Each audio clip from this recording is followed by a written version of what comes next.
Hello, and welcome back to Vlogmas Day 3. Wow, it's actually happening, y'all. Today's going to be a more casual plan with me style. I do have a topic in mind, but I don't think it'll take the whole 10 minutes or so for the full video, so I'll probably discuss and talk and ramble and things like that. But starting off, I didn't get to mention this earlier, but I finally got to reuse the intro and outro I made literally like two years ago, and like I'm just really proud of it because it took like 4 or 5 hours to do, with the whole dropping snowflake and also like the Vlogmas title and whatever. So yeah, without further ado, let's just get into today's little topic. Today's topic is about terms of service changes on the different social media platform, and a video is entirely inspired by Emily D. Baker. She is a lawyer on YouTube, and I don't know how many people actually know about the term of service changes or explicitly what it says, and I want to like just highlight the two things that really stood out to me personally from a perspective of a Instagram / YouTube planner person. I think it'll be like really good information for those who are also into it, and I'm not sure who else in our community knows about it, and you know, just a way to share and spread the message. So of course, I've got to put a disclaimer. I am not a lawyer. I am not anything near one. I work on a computer all the time, and my extent goes as far as to just like taking a look at the terms of service and watching the YouTuber that I just mentioned, Emily D. Baker. I'll have her linked in the description as well, because honestly, I love her videos. Like, she is hilarious, y'all. I don't have the correct phrases or the terminology, or I don't have her title correctly, but I think she is a licensed lawyer, so she knows all that. But yeah, really enjoy her content. Super long intro for her, actually. Let's get into the real meat topic of this. Again, not a lawyer, just my own personal like understanding of what I consumed from watching her video and what I've read. But basically, there's two big changes, two social media big changes, and we don't know if maybe like Facebook will do the same thing or something like that. But basically, Instagram and YouTube have a huge change in their. I take that. I don't know if I should call it a huge change. Personally, for me, I find that it's a huge change, but maybe for other people it isn't. But let's start off with Instagram. So I think as of this video right now, you have already quote unquote accepted the, what is it called? You have accepted their terms of service, their new terms of service already. And the kicker in their new terms of service is that you now can no longer join a class action lawsuit, which is wild, right? Like I've never seen or heard of anything like that where they just put a blanket statement saying, as long as you're on our platform, you can't join a class action lawsuit, period. Like, you just can't. You can't if we, I don't know, like, I don't know what that really means fully, but listening back, when I refer to like not joining a class action lawsuit, I meant against Instagram itself, I believe. I don't know how broad that actual like term of service will apply. I think it only applies to Instagram and not Facebook, because they're technically two separate entities, I believe. I would try to define to you all what a class action lawsuit is, but I think it would be more beneficial if you guys just went online and Google it, because I am really bad at paraphrasing and getting my thoughts out, and I really want it to be as accurate as possible, so you guys can probably look it up.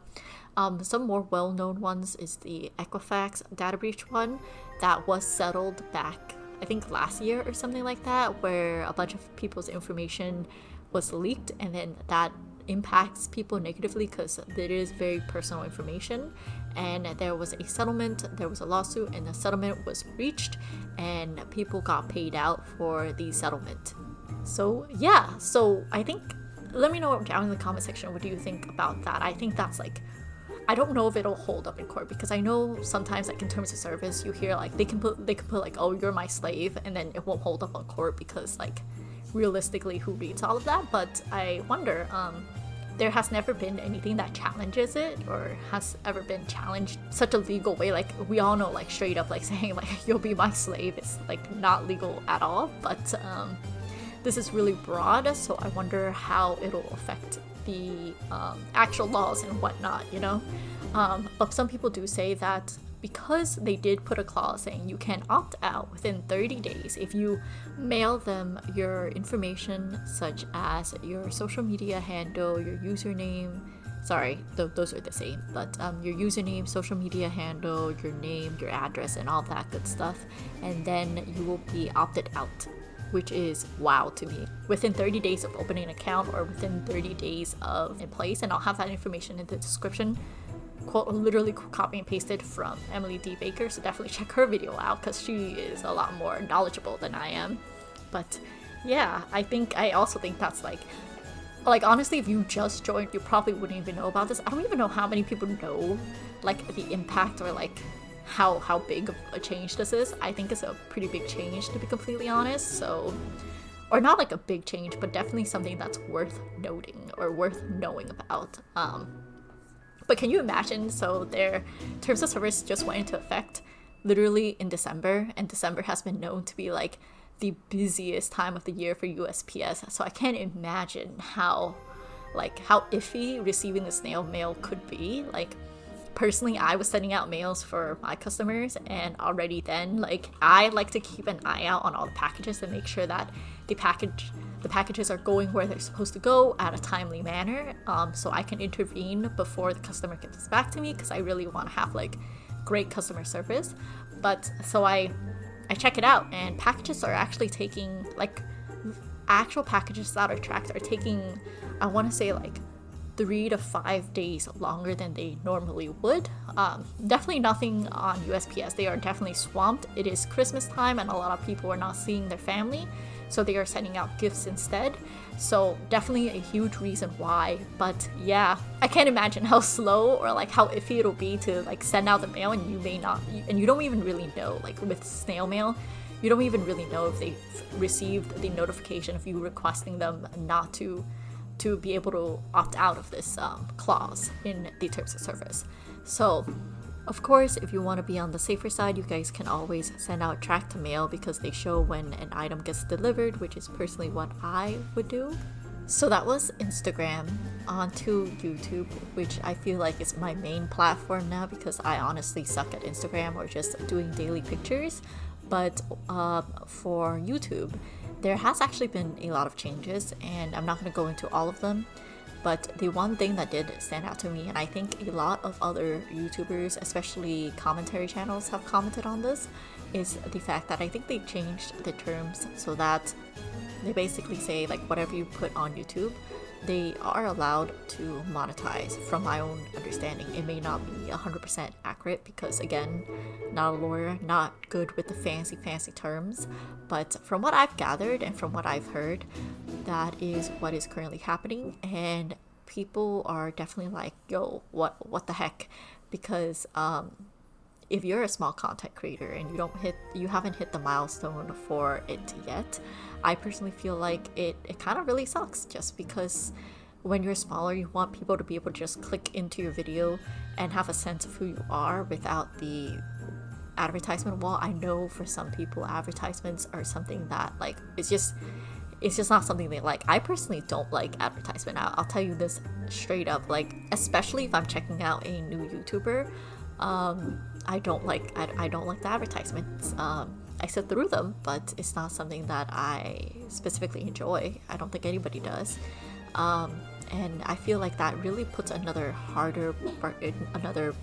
barricade over the small YouTube community, just because we're already trying to get our name out there. We're trying to get more potential viewers onto our channel, and just having that little ad wall before a video or maybe middle of a video may negatively impact whether or not a person wants to continue watching.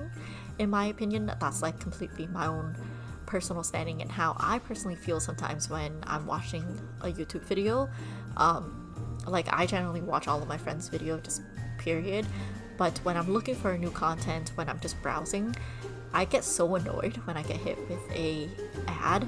I generally just sit through them, like. But if I'm just like at that point where I'm deciding if I'm gonna just log off for the day or continue, the ad will be a determining factor, which is, I don't know if that's strange or not.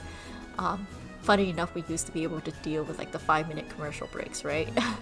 But yeah, I think being on it on a smaller YouTuber forum, not a fan, especially coming from my own perspective. I also wanted to point this out because I did say in a previous video that generally there are no ads on videos that are owned by where the content creator is less than 1,000 subscribers and haven't hit the 4,000 watch hour mark per year per the 365 days.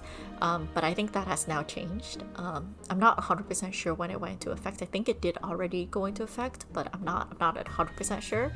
But probably sometime in the next month or so if it hasn't already. And yeah, for me, I thought that was a pretty interesting note to highlight, especially for anybody who's just like, oh hey, like I read somewhere that if you're like at least under 1,000 subscribers, then you don't have ads. How come now I'm seeing ads? And if that was your question, here is your answer. It is because they are now monetizing all videos, or not all videos, I take it back. They are allowed to monetize on all videos. Whether or not they choose your video is a different story. But yeah, that is it for today's little short discussion. I hope you all enjoyed this semi-informative thing along with like more of a casual discussion here and there. Let me know in the comment section what you think about these changes. I would love to know. Also, let me know if there's any topic you want me to discuss, especially since I have like 4 more voiceover to do, so I need a lot of topics to do it. And with that, that is the end of this plan with me. Here is a little wiggle. I absolutely adore this spread and my layering for it, and I will see you all tomorrow for another video. Bye!